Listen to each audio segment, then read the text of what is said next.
Good afternoon, happy Saturday, welcome back to the channel. Today we've got some big fun. We are out at my friend Ash's place, who, if you're a long time viewer of the channel, you'll remember we came here with 461, 181, 394, I think about 18 months ago, so go back and check those videos out. But we're here today really to run, the number one job I want to do today is run the 440, 460 hybrid in more. And that has now got about 3 tanks of fuel on, and it's definitely changing. We had a little moment a little while ago where it felt like it had bedded in and the engine note definitely changed. Also got the 462 and we've also got the 500i. So what I'll do now is I'll just grab the phone and I'll just walk you around, because this has been a crazy job. We've done, I'd say, probably a tank of fuel give or take on all the saws. And there's been a lot of clearing up, there's a lot going on here. And then I'll run the 440 a bit more, because I think that's changed now. That is a really good saw. And then we'll have a bit of chat about that and where it fits into all these other saws. And then I think we'll do some more videos, which will be some races, which will be good fun, because everyone loves a race. So yeah, I'm going to pick you up now. We'll have a walk around and see what craziness is going on here. Thank you very much.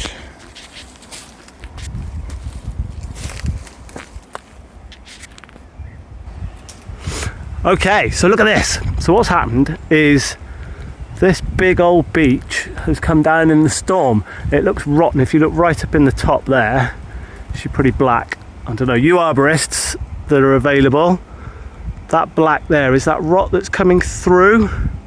Who knows? But yeah, 2.5 foot, maybe 3 foot across at the base. And then this is the main stem that's come down. Lots and lots of stuff to do here. This was a real exercise in weight management and where the weight was, to make sure it was safely brought down. You can see how much the stuff the guys have got rid of already. And there was a great big limb going up there. There was a great big limb going down there, which was touching the path. There was another these two big limbs were coming up here and were bound behind this tree. So a lot of gentle cutting, working out escape routes, working out where the weight was to ensure that it was safely sorted out, because we've got houses there, kids playing, all that sort of stuff. So needed sorting out. So lots of stuff here. You guys on West Coast America won't think this is very big, but for the UK and Europe, this is pretty big. So this beech there's nothing on the ground here that's smaller than about 12 inches. That guy there is probably 15 inches. And then the main trunk is getting on for 2 foot plus. So really, we've brought the perfect saws.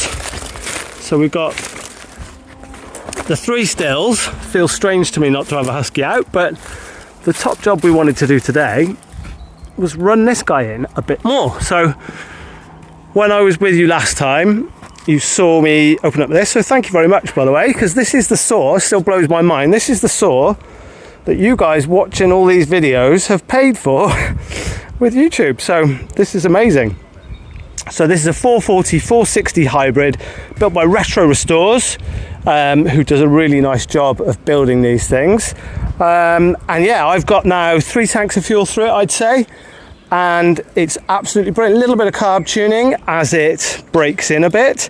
But other than that, it's been brilliant. And do you know what? I really like it. For this job, it is the absolute daddy. It's brilliant. So the other thing I've been doing while I've been doing this is just running those 2 saws, and really running these 3 saws together is really informative. So we'll tell you all about that later on. For now though, what we'll do is start up the 440, 460, and you can see how it's breaking in. It is still on the rich side, but it's almost a perfect tune for these slightly bigger logs. You can hear it just 4 strokes, and then as the chain loads up, it 2 strokes nicely, and then as soon as the pressure comes back off, it 4 strokes. So it's slightly on the rich side, but actually, considering it's still breaking in, I think the tune is absolutely perfect. So let's show you some cutting.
So just for comparison, guys, that last cut was the 462.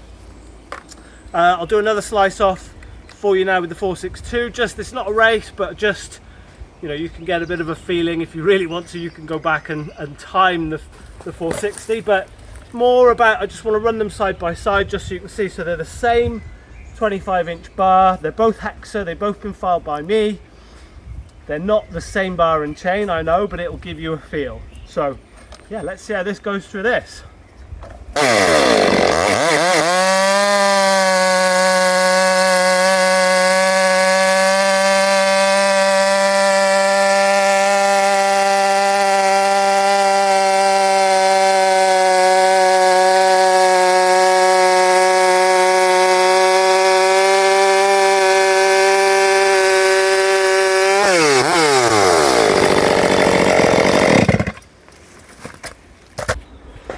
There you are, guys. Just it's always difficult when you're in the middle of a job like this, but I thought I'd just show you some more footage on the 440 460, cutting some bigger wood than we had it in before. Erin, if you're watching, she's going really nicely, as you can see, I hope. Yeah, just, I don't know if it was evident from that little clip we just did then. The 462 is obviously a smaller saw, 72cc versus the 77 that the 440 460 is now. You know, like I said on the, by the way, that 462, thanks for all your comments on that video. I never expected so many people to be so passionate about 462s. Of all of the saws I've done on this channel, the 500 obviously gets quite a lot of attention, but the 462 has gone mental. You guys absolutely love your 462s, which is amazing to see, because I thought they were a bit of a hidden gem. I didn't think they were on many people's radars, really. I thought everything was all about the 500i, and that was that. But it seems a lot of you guys, maybe the sort of not quite professional sort of people, a bit more like me, I guess, sort of enthusiasts, a lot of you guys seem to have 462s and you love them. So yeah, you can see this is much more old school, lower revs, bit more torque. It wants to sit on the torque and sort of take, you know, less bigger bites, if you like. And the 462, slightly smaller, it wants the revs to be up a bit more. But I think we'll probably do a head-to-head in the next video. I don't know if I'm going to swap chains because they are similar, but they are just different saws really. The other thing that won't come across on camera is obviously the anti-vibe on the 462 is much better. 440 is not what I would call a mega vibey saw, but my fingers are tingling a bit from running it for probably an hour now. It's not bad, but you can feel it is an older saw, and I guess it's got a heavier piston in than the crank is balanced for, so it will vibrate maybe a little bit more. And the 500, I'm not running it on this video. I will run it on some videos to come. I think we'll do some comparisons now. It is a monster. In this sort of wood, this is really what a 500 is made for. And it's especially noticeable with that exhaust on, I think, now in some bigger wood. It really does leave the other two for dead. It's I guess it's probably a horsepower up on the other two, and it feels it. And it feels no heavier. That's got a 28-inch bar, so I think the extra few inches on that bar probably make up the weight difference in powerhead. So they're basically the same weight, same form factor, but my goodness, in this wood, this is really 500 time. But yeah, hope you enjoyed that video. Thanks to all you new subscribers, mainly who've come from the 462 video. More to come. Thanks for watching. See you soon.